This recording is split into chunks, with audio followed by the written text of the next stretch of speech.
Coming up on SpeedWeek, the snowball continues for Thunderbird. The last rally is a gamble. And a new snake at the final frontier. This and more next on SpeedWeek.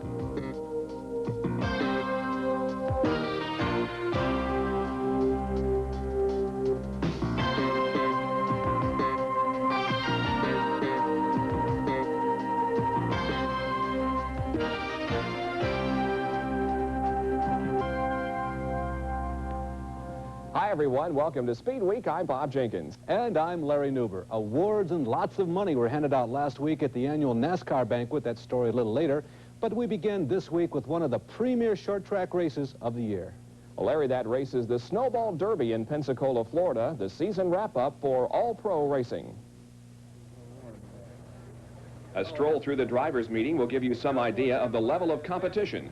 Mike Alexander will be pole sitter at over 107 miles an hour. Grand National driver Rusty Wallace, ASA veteran Butch Miller, and the All-Pro winningest driver this year, Gary Baldou. The vacant pole position on this parade lap is in honor of the defending champion, Butch Lindley, whose picture was also on the cover of the program. 36 cars begin the 200-lap contest on the high-banked half-mile. Baldou moves from inside second-row starting position to challenge and eventually pass Alexander on the opening lap. Several cautions will slow the pace for this race. Here, William Wombles in number 00 and Larry Raines in 37 tangle. Red Farmer is already over the bank. Jody Ridley, last year's fourth-place snowball finisher, looks strong from the beginning. He takes the lead from Baldou, who's beginning to have tire problems. Meanwhile, back in the pack, Mark Martin and Rusty Wallace, among others, are battling for position, and Mark is a little sideways. This will be the first of a couple of incidents for Charlie Skipper in number 57. Randy Porter is also involved. Daniel Keene's hopes of taking the championship away from Steve Grissom disappear when smoke appears from the number 5 Camaro. Davey Allison has an up-and-down day. This second spin doesn't hurt much. As a matter of fact, within just a few laps, Allison takes the lead from Mike Alexander, but then begins to fade and shortly thereafter executes spin number 3. Baldou heads for the pits for the final time and is a DNF. Jody Ridley leads the final laps of this race and captures his first snowball. Rusty Wallace and Mark Martin trade paid here. Rusty will end up second. I've never been able to run that long on a tired. I can't believe how the thing ran, and I knew I was cutting it close. I seen Rusty go in. I told the guy, I said, why didn't you tell me Rusty's going in? I went in too. And I said, well, it's too late now. You know, I'm going to come out behind all these other guys. And I said, we'll just have to stick it out. And, you know, he's a little quicker than I was at the end, I think. But, you know, maybe I just trying to protect the bottom and make sure he didn't get uneven. But, you know, Rusty ran a good race. Following Wallace in second was 78 snowball winner Dave Mader, then Martin and Butch Miller. Steve Grissom, the man with the astronaut name, went into the main event on the verge of becoming All-Pro champion for 1985. He won just 2 features this year, his only 2 career, by the way. Sat on the pole just once, and 6 drivers have led more laps than he. But through consistency, all Steve had to do was basically finish last week's feature to nose out Daniel Keene and defending champ Darrell Brown to win. It's been a pretty good season for us. I really have to give credit to my crew. They've hung in there with me all year. They've stayed on the maintenance, and we finished a lot of laps this year. So that's really helped us in our points. We'd kind of like to start running some speedway, maybe some sportsman or something like that next year, but I still come back and run all-pro. Steve's top 15 race finish good enough. Final tally just ahead of 84 champ Brown, Keene, 81-82 King, Randy Couch, and 83's main man, Freddie Pryor. Pensacola late model drivers ran a preliminary to Sunday's Snowball Derby. Eddie Mercer in car 72 had an easy afternoon, leading virtually all the way. Eddie was the pole sitter for the first All-Pro KISS Series race the previous weekend in Mobile. Clifford Allison, Bobby's other son, spun on the backstretch. This tussle for second and third continued to the checkered. Number 98 is Gerald Wilkerson, and 99 is 2-time NASCAR Grand American champion Junior Niedecken. Five Flags track champion Bubba Gale finished 4th, and Bobby Garrison 5th.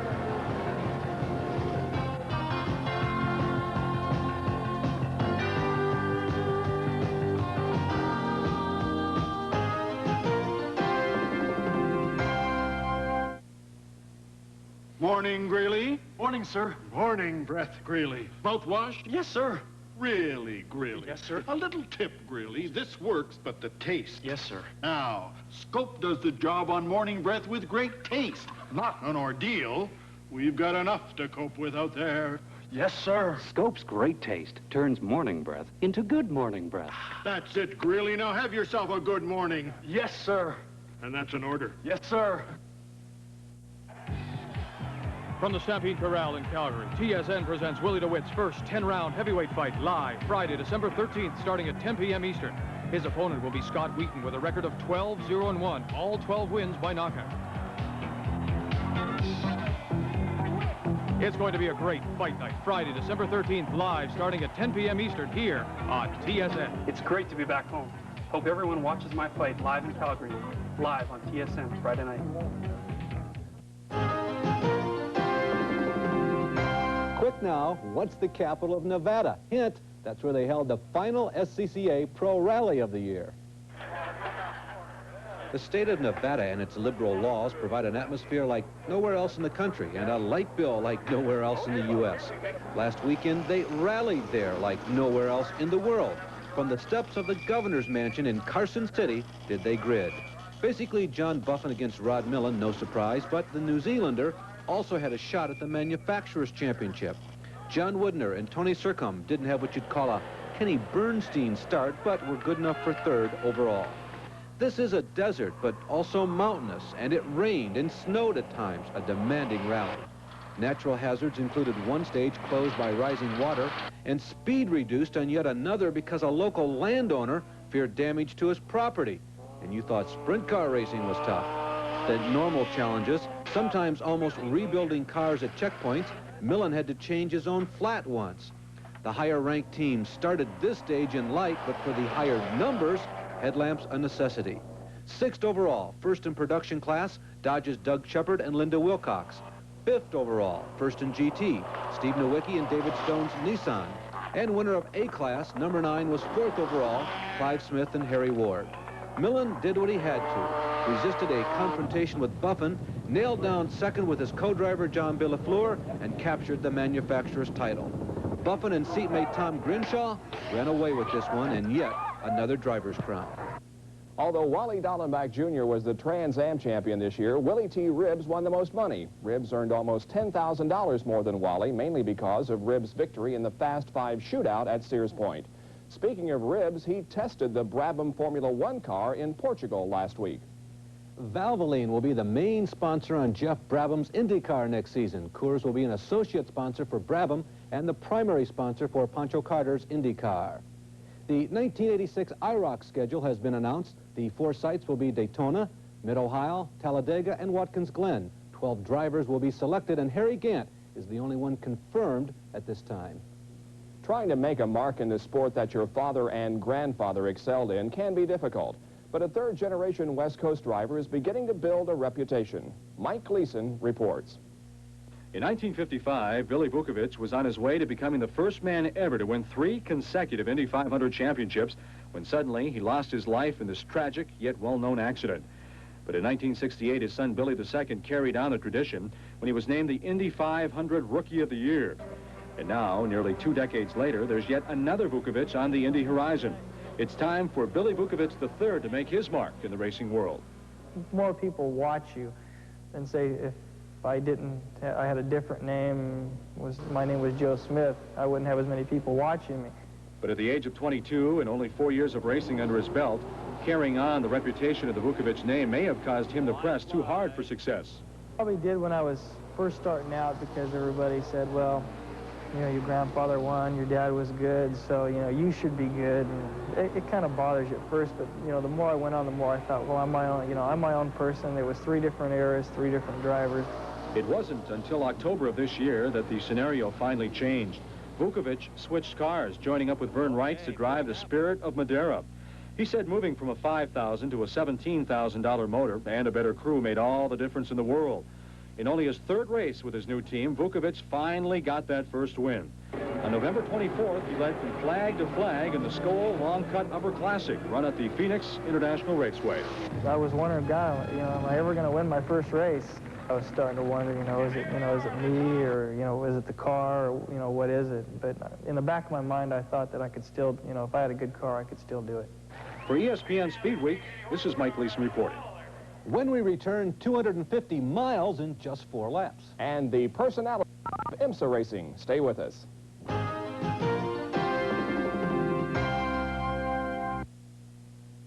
There's heart in this land, it's there in all we do. That's why hands across this country reach for the blue. At Labatt's, we've had a single goal since 1847, and that's to brew Canada's best tasting beer. That's why we brew Labatt's Blue the Pilsner way, so you can enjoy that clean, true taste. That's why you call for your blue. It's time to call for the blue. Hard-charging excitement of U.S. college football is on the Sports Network. Join us for the very best action from various conferences. There's nothing quite like the thrills of college football with its head-to-head rivalry. We've got great doubleheader action on Saturday, December 14th with the NCAA Division II Championship, followed by the California Bowl, Fresno State versus Bowling Green.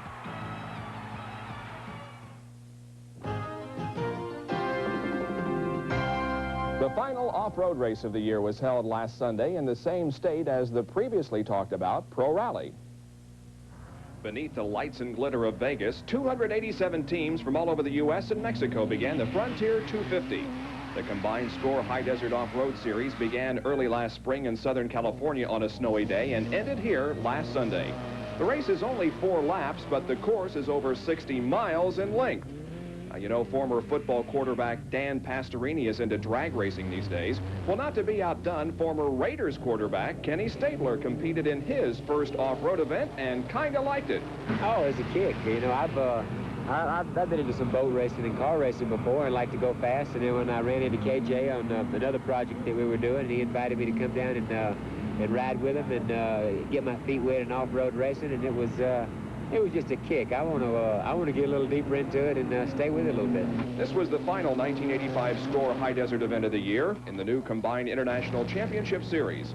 Walt Lott is president of Hydra. The series has been good all year. Each race for SCORE and High Desert, there's been an increase in numbers.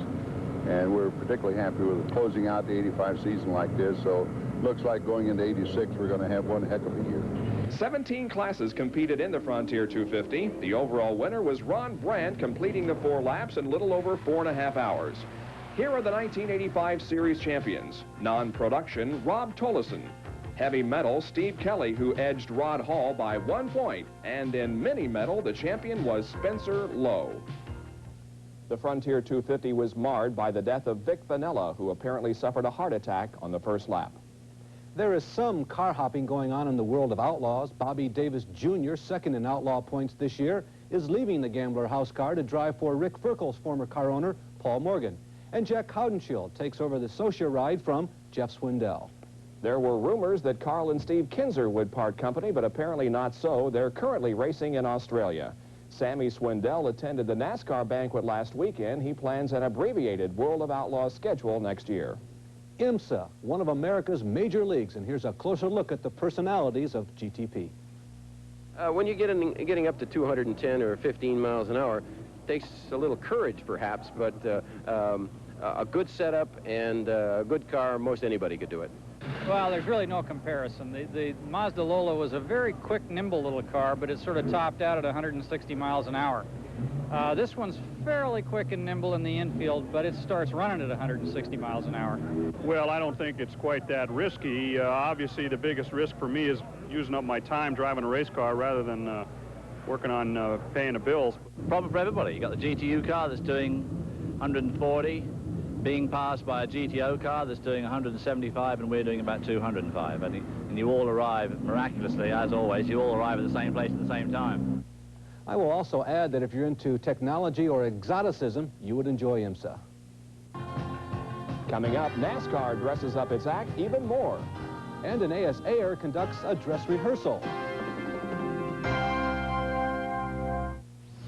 If you think there's no room for improvement in small trucks today, then go let the dog out, because you wouldn't want to know about Mazda's new Cab Plus. A small truck that's really big inside. Mazda's all-new B2000 Cab Plus boasts one of the roomiest cabs in its class with seating in back for 2 adults. An exclusive no-cost 3-year protection plan. And a feature you'll find standard on every Mazda truck, outstanding value. You wouldn't know anybody who would want something this special, would you?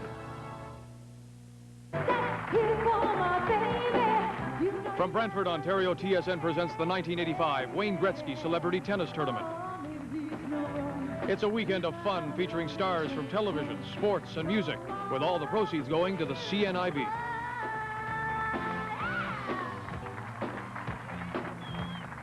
So join us Christmas Day at 8 o'clock Eastern for the Wayne Gretzky Celebrity Tennis Tournament, right here on the Sports Network.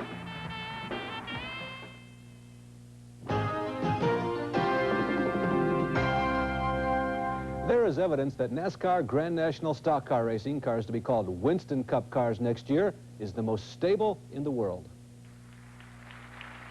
It may seem like a jerry long ways, if you'll pardon the expression, from Ingle Holler in North Carolina, but everybody did look comfortable, if not natural, in their tuxes. Even Junior, who donned one for the first time in his life. There was relaxed, good-natured ribbing. First of all, I'd like to say I'm glad. The only good thing about finishing 6th in the point standings is that Dale Earnhardt finished 8th, and he about ran into all of us back there while we're waiting to come on stage. Bill Elliott received the night's first spontaneous standing O and was... I'm just about speechless.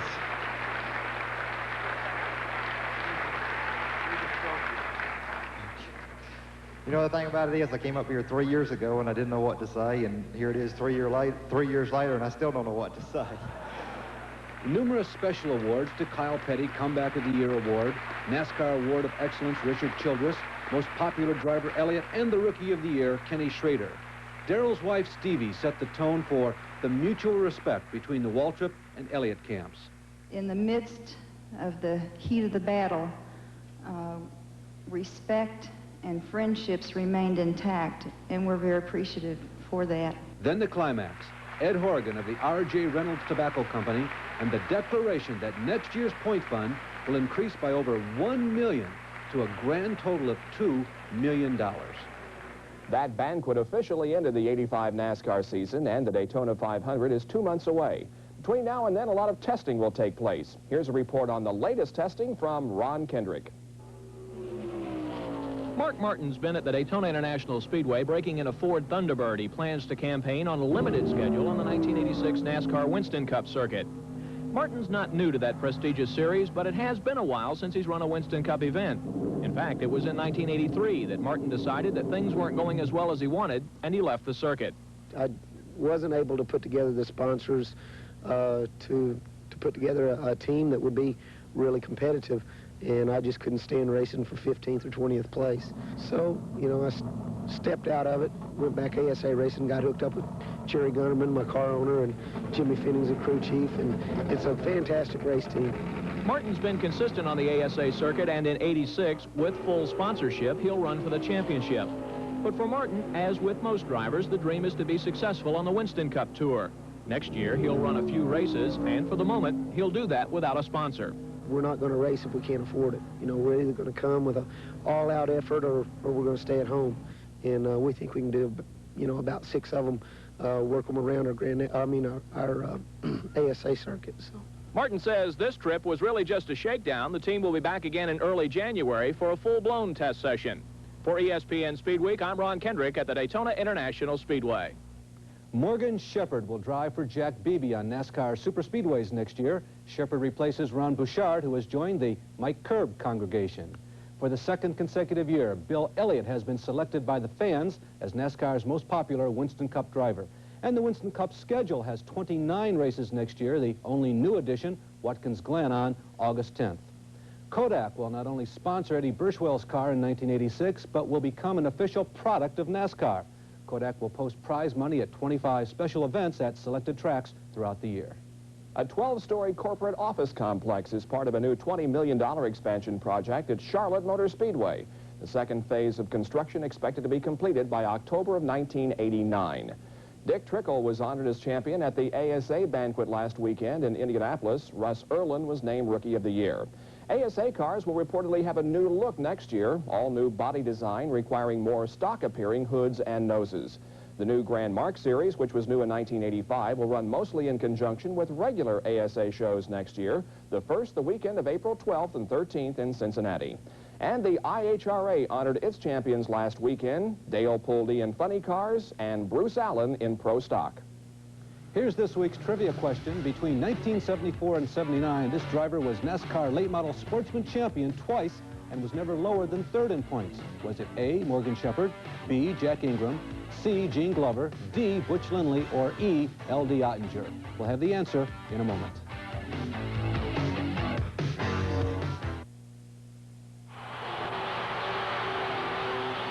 Did you know that Wayne Gretzky's back?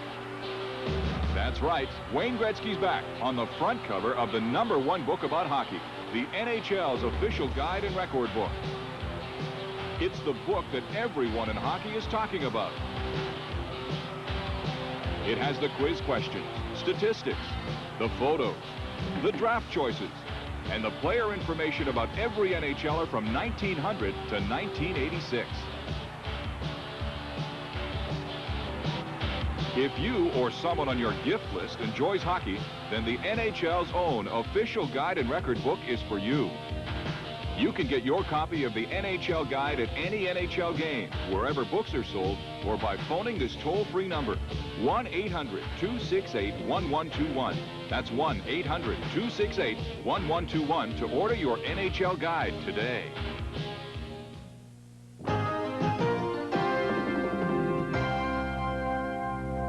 Here's the answer to this week's trivia question. All of the above are former NASCAR late model champs, but D, Butch Lindley, was twice champion and never lower than third in points between those years.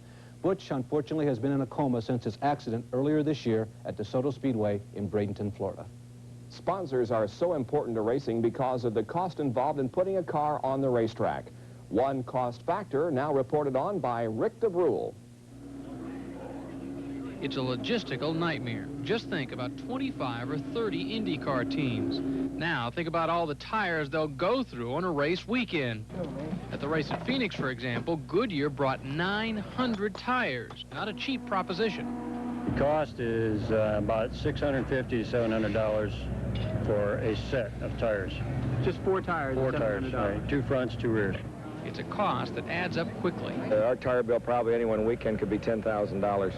And that's for a small race.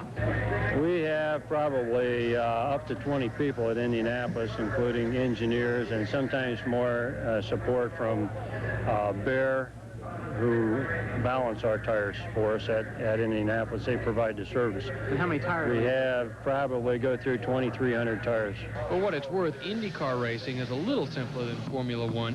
Kart rules don't allow soft and hard compounds. IndyCar racing has basically one setup of tires for every team. Every team gets the same tire, but they sometimes have a choice of stagger on the ovals. Stagger meaning? Stagger means that the left rear is smaller, and when you're on a left-hand turning oval, that helps them turn better. But while everyone uses the same tire in one weekend, they don't use it the next. Each racetrack requires a different compound. 16 races, 16 different tires. Which brings us back to that bottom line again, cost. Racing may mean big-time visibility for a tire company, but it doesn't mean big-time profits. We know that we don't make money at it, put it that way. At least, that's what they tell us. I'm Rick DeBrule reporting for SpeedWeek. Next week on SpeedWeek, midgets indoors in New York and snowmobiles in Minnesota. I'm Larry Newber. And I'm Bob Jenkins. We leave you with more of the Pro Rally in Carson City, Nevada.